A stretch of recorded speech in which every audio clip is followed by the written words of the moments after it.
Hi, it's Rich Hoffman here.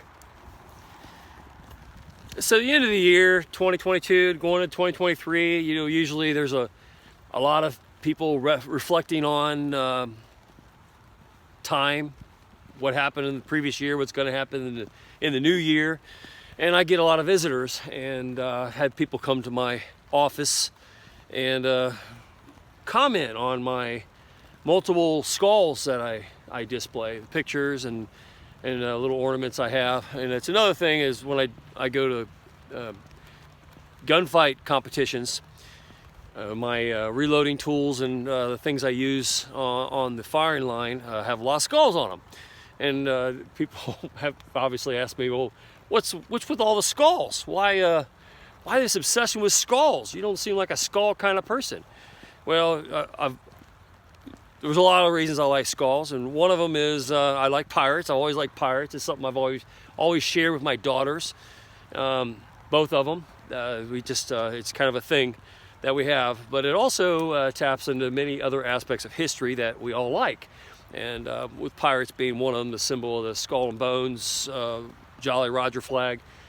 Tampa Bay Buccaneers has a big skull in the front of its ship, so it's part of that whole lore. But then when you get into the historical context and the esoteric thoughts about things, the skull represents the manifestation of life as it exists as energy and manifests to a human being. And then, of course, the skull or skeletal structure is what life manifests around. All the cell structures of a life form kind of hang on to the skull and the skeleton of a person and form what you see to be flesh. So, and when you start getting into that kind of stuff, you start seeing that the skull doesn't necessarily represent death, but the manifestation of life and the interaction of it with existence in general. So yeah, I like skulls. I like the way skulls. I like thinking about what skulls represent to life in the universe and contemplating the mysteries of it. So it should be a natural understanding that I have a particular love of crystal skulls. Crystal skulls are kind of one of those mysteries that have been floating around out there. I have a particular love of the stories of Mitchell Hedges finding the skull, the famous skull that was he found in Belize, while he was looking for Atlantis. And he was there with his family, and they found the mysterious crystal skull. It looks very similar to this one. I went on a pilgrimage to go see the crystal skull in England at the British Museum. It's not as polished up as this one is. It's a little more of a rough cut. It was found in the Olmec region in Mexico. But you see that they have these all these very intricate structures that are coming out of that part of the world. And supposedly there was 13 crystal skulls that existed, according to Indian legends, and they came here and were given to them by the Star People, and they were all over the world, and they have been found everywhere. But the best one so far on record is the Mitchell Hedges skull. And then there's some at the Smithsonian, then there's the one at the British Museum, which I think a lot of. And it looks like that one was never really fully completed where the Mitchell Hedges one was. I had a nice little argument at the British Museum with the curator that was there at the time, because there's no good place to really display a crystal skull in a museum of history, because no one really understands where it fits in history. They're just mysterious items. Again, Mitchell Hedges was trying to find evidence of Atlantis, and he was in Belize doing a dig, and that's how they ran across it. And of course, traditional archaeologists would want to say it's a hoax, and that's what this curator at the British Museum was basically trying to say, that there's no possible way that anybody at any kind of period of time when it was supposedly found could have polished a stone to that extent. And we all know the stories that there's really no polishing marks on those stones. It would have taken hundreds of years to get it with very fine ability to sand it into such a polished form. So there's a lot of mystery around these crystal skulls. Now, I tend to be along the lines And I'm not a conspiracy guy. You just got to look where the facts take you. And the facts say that these are part of this ancient technology that's long been lost, and it's probably more than 10,000 years old. Quartz isn't going to degrade the way that a lot of things do, so it's possible that these crystal skulls could be part of a very ancient society, and we know it was global. A lot of the good work that's being produced by Graham Hancock and others is starting to get out that the Earth had a global community well before, during the Ice Age and before the Ice Age, and that these crystal skulls are relics from that period. And that past civilizations, whether it's the Olmecs or whether the Aztecs or the Mayas, were cultures like our own, thousands of years after these things were made, and they built their own cultures based on the mythologies of the previous cultures. But where do those original mythologies come from? So I find the subject very, very fascinating. Love the idea of the crystal skulls themselves, but in the context of people asking me, well, what do you like? Why do you have this thing around? I said, well, it's because I want to destroy my enemies in their sleep, because the belief is that there's psychic connections and you can talk to these things, they talk to you, and that the nature of quartz itself has a conducive quality to whatever you want to call life, and that you can communicate with life forms as they exist without manifesting into a skull yet. So when you talk about the spirit realm or paranormal, I don't consider paranormal weird. I just say it's a science that we haven't quite uncovered. You got to know there's over 11 dimensions that we're dealing with at all times, and we only really interact with 4 of them: length, width, height, and time. And so, if things are existing outside those parameters, you're gonna, you don't have a scientific definition for them. So until you do, you just kind of have to make observations and then react based on that evidence. And when it comes to crystal skulls, and my comment to the people who asked me about it was, yeah, I want to destroy my enemies while they sleep without having to actually go and do the fighting. You just destroy them in their conscious reality. And that's me tongue in cheek somewhat to say that the people who have used these in the past, whatever culture it was, did believe such a thing. And there are a lot of people in the New Age groups that think that you can heal the world or destroy the world by communicating with crystal skulls. And I don't think it's so much the crystal skulls themselves. Crystal skulls are simply carved to represent a reality. They went to an awful lot of trouble to do so. But it's a technology that carved them that we don't understand. Just like we are perplexed about the mound cultures, and I've told you what my thoughts about those are. They're markers in time of where Earth is over thousands of years of period, because they align themselves to certain constellations. And the zodiac was invented to keep track of that time. It's a kind of clock that where Earth flies around and marks its place in the great calendar year of the zodiac, which is 25,920 years for 1 year of that cycle. So the mounds this was found in a mound in Belize.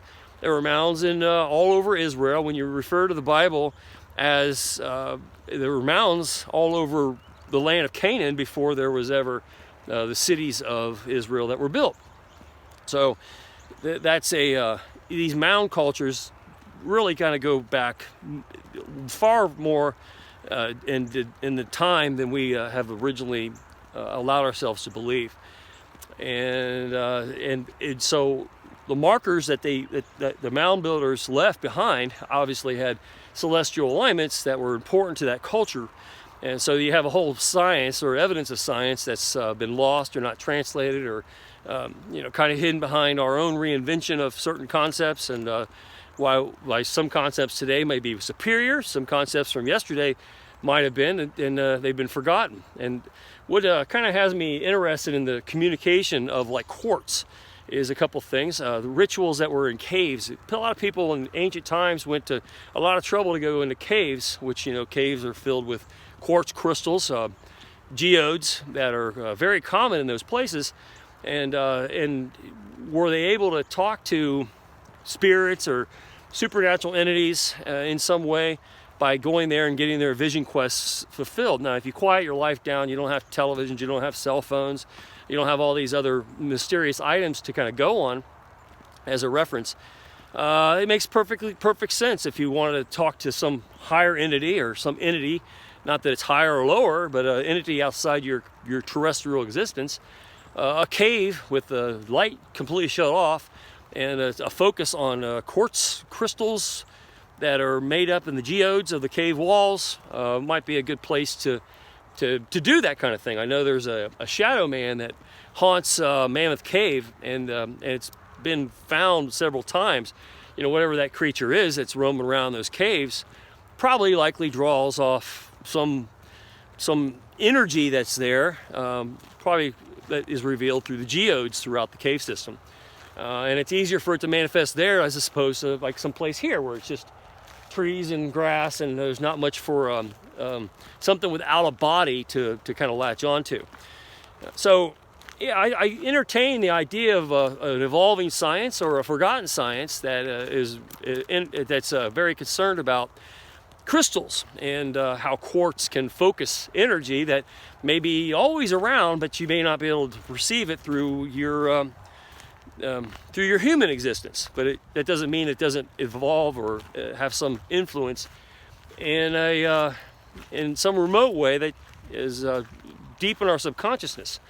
And the other reason I think that is because of the persistence of Urim and Thummim that's talked about in the Bible, especially in regards to the Ark of the Covenant. Because why would God need to talk to anybody through crystals and through the Ark of the Covenant itself? And why would you have to have this breastplate with the Urim and Thummim was displayed on it so that a spirit could come and speak to Moses or Aaron or any of the priests that evolved from the wilderness into the creation of Israel? Why would any of that be needed, and why would God manifest on the mercy seat of the covenant where the two wings join together? There's a lot. If you read the Bible and you study the Bible and you study some of these ancient things, you listen to stories and mythologies, I think it goes a little bit beyond just the musings of imagination. There seems to be something to it. So even to this day, there's a lot of people who believe they can communicate with spirits and aspects of existence that may not have the benefit of being gathered together onto a skull, onto a skeleton, in order to give life to something. We exist because we're a collection of cellular structures that develop the consciousness around a skeleton. But some life form that exists without that benefit, whether it's died or whether it hasn't yet emerged, and whether it's individually based or whether it's just a collection of energy that has to be focused into a human form, those are all things that science and probably thousands of years of future evolution will determine for us. And I find it's a fascinating topic. But as far as the crystal skulls go, I personally believe, and based on my argument with the guy at the British Museum, that what we're dealing with is a much more ancient culture, a technology, and understanding about these things that may not necessarily been focused in the kind of technology we associate today with being advanced. I'll point out that a lot of the same materials that are in these crystal skulls, and this is to validate the argument that there's something to it, are made out of the same material, quartz crystals. Just about every cell phone, the amount of information we could program into a silicone chip. Who would ever think that would be possible to do that? To take all the information we see on our home computers, our laptops, our iPads, whatever computer device you're using, and that most of that stuff exists on a little silicone chip or some kind of quartz display that can harness a lot of information. A lot of people believe that you could program these crystals by just having them around you and being near you, that they pick up aspects of your personality. And I have ran experiments. Now I have a pretty forceful personality, and I can validate that there may be a 10 to 15% buff if you're using very good crystals that are have a good structure to them, and that they accentuate aspects of your nature. And what is nature? I mean, I tend to think we exist on many dimensional planes of reality. The part of us that communicates with other beings on a four-dimensional reality is what we typically associate with. But there's a lot of dimensions, and I think we exist in all those dimensions. Whatever we want to call the soul, and its interaction with existence is a whole other category of thing. But a lot of people believe that these skulls pick up aspects of that quantum energy and then project it outward and communicate across vast distances. Who knows how far or how much? But I tend to be one who thinks that the crystal skull cult, as much as it's speculated about today, is definitely a hint of a very distant past, and that they weren't fakes, forgeries, and that they certainly didn't come from the Mayas or Aztecs with conventional polishing methods. I think that they were. I think we're just talking about a kind of handling of material, whether you're talking about building Stonehenge or Baalbek or the pyramids, where obviously there was a lot of movement of stones going around that was much easier for them than it would be for us today, because conventional equipment wouldn't be able to move them so easy. It's possible. I mean, never underestimate the will of human imagination and what it can perform. But we're talking about a group of people who probably rose and fell and lost their way, and perhaps it was a massive cataclysm at the end of the last ice age that wiped away a lot of that stuff, and there's only remnants of personalities that survived to carry on anything from the past. And you have relics maybe like this that were part of that, and because they're crystal, they didn't degrade, and they've been passed around for tens of thousands of years to be speculated about or used in some rudimentary way. But the original intent is probably lost or probably buried somewhere deep in some culture and in some hidden library somewhere. We may find out.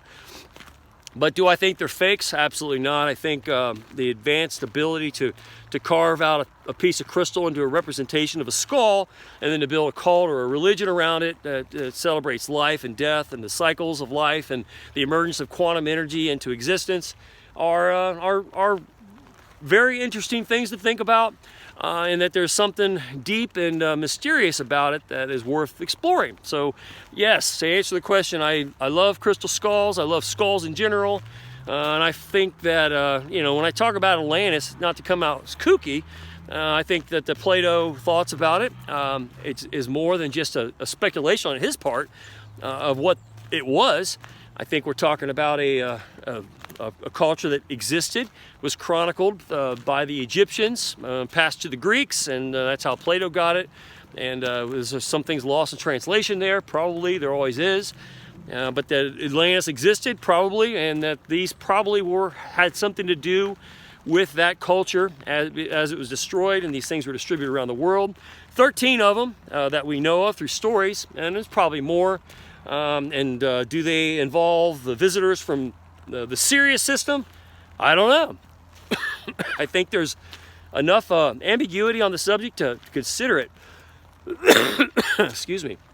But the detail of the polish on a lot of these crystal skulls is something that's worth validating our current speculations on whether or not we had a linear history that started from cave dwellers, hunters and gatherers, to a present society, or whether or not this is the Vico cycle all over again, where over millions of years civilizations have risen and fallen and tried to make a stand and evolve, and only to fall and to collapse and be destroyed, which we could say is probably what's happening to our present civilization. We're in one of those decline modes, and it's not by any nature, but by human thought.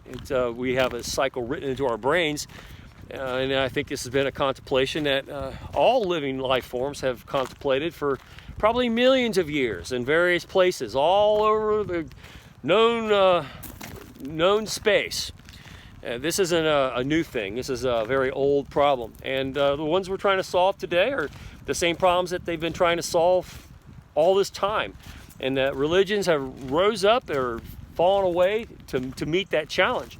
And one of the latest was the efforts of the Israelites and the chronicle of the Bible, and the use of Urim and Thummim to communicate with spiritual deities. And is this something that was done for a long time? Because obviously it was a practice well before they did it in the Bible. And I would point to the recent understandings we have of reinventing history based on new knowledge. And the internet's made it possible for people to talk in ways they didn't used to be able to talk even 20 years ago. So now all this evidence is coming in, and people know about like these crystal skulls and where they're found and the circumstances surrounding them, and how they might be attached to the mound building cultures, and how the mound building cultures probably predated our understanding what natives, indigenous people are, into a global civilization that was permeating the globe and communicating in real time. And how were they doing that? Hard to say. Was this another version of a cell phone? I mean, is this the iPhone of an Atlantean civilization that only high priests would have had access to? But now that all of us have a little bit of this in our cell phones and our computers and our televisions, have we opened up this huge spiritual gateway to allow all these entities that were being communicated through this? Now they're permeating our society in all kinds of ways, and we see mass evil or mass good colliding on a scale that never has been chronicled in our human existence that we know of. That's possible. I think it's extremely possible. So to answer the question of all the people who have asked me, why so many skulls, and why do you have a crystal skull? Why are you fascinated with these things? Well, all the reasons I just said and more.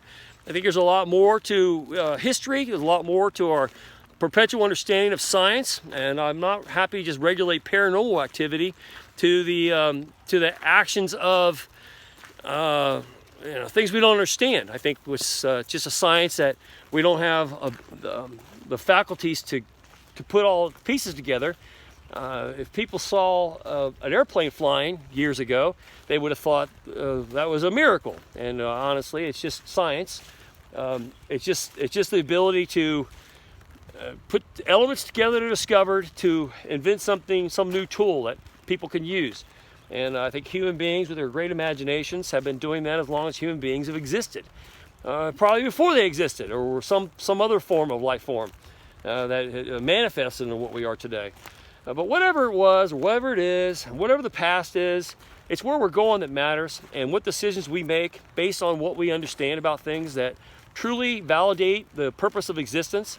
What's the reason for even becoming life? What's the meaning of life? And I tend to think that you get an opportunity to manifest from the energy, all this nature that points and is given birth, which is a miracle all unto itself.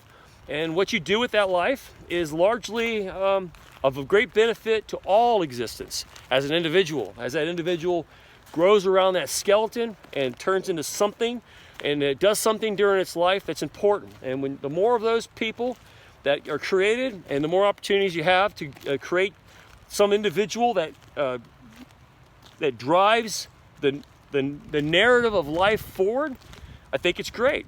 I think a lot of these trees and these bushes and the river over there, I think that they would all love to have an opportunity to communicate, but they're discombobulated cellular structures that are just trying to survive in the context of their lives, but they don't have a consciousness the way we do, that's manifested around a skull or a skeleton, a human life form that can then grow this great imagination, take the tools that are out there that exist, and put them into some kind of context that become useful or understandable. And when you talk about paranormal activity, it's what you're talking about, or just observations about quantum reality that have not had all the definitions understood yet by everybody, and that our approach to those kinds of things need to be more open and less controlled. Government gets in the way of understanding all that stuff because they want control of people anyway, and that's the big threat that we have, is too big a government, too much government gets in the way of that perpetual understanding and drives us right back into the eco cycle that has been everyone suffered from all this time. And the most advanced parts of our culture may end up in some hill or mound in Belize or South America or on the other side of the world in China or Morocco. And 25,000 years from now, people might pick it up and say, what in the world was this? They may pick up a cell phone that managed to survive in some strange way and didn't decompose into nothing yet, or they may just find the silicone chip that's in it and contemplate about what kind of civilization would have ever built such a thing.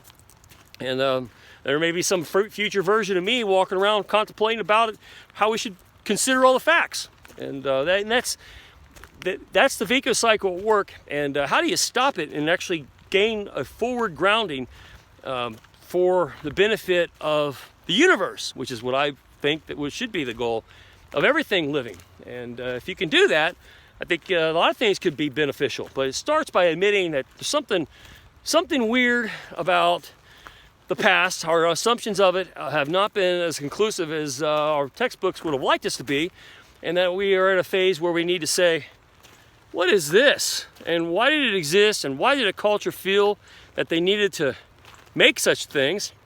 And that high priest would have used them to communicate with some version of God. And we know that the Urim and Thummim uses of stones to communicate with God through the Ark of the Covenant were the central core of the Christian religion. And so you got to take it serious. If you're going to accept that there's a religious premise and that we're going to have values based on a religious premise, then you also have to validate the beliefs that brought that religious premise into focus, which in that case it was the use of Urim and Thummim. In the case of some ancient long-lost Atlantean culture found in central Mexico by Mitchell and Hedges and many others around the world, including the one that's in the British Museum, which I find extremely fascinating, likely predating the Olmecs by a lot. When you're contemplating those kinds of things, you're seeing just glimpses of a past that existed that was much more advanced, and you want to designate that your life and energies don't go to just going through the Vico cycle over and over again and be following the same fate that fell on them, but that you're going to do something different. And I think that's why you study history, so that maybe you can learn from it and make corrections that make the future better, which is why I have all those skulls in my office, and why there's a lot of skulls in my life, including my shooting tools. And so to answer everybody's question, because they've all asked and I can answer everybody at the same time, those are the reasons I like skulls, and those are the reasons I have a crystal skull.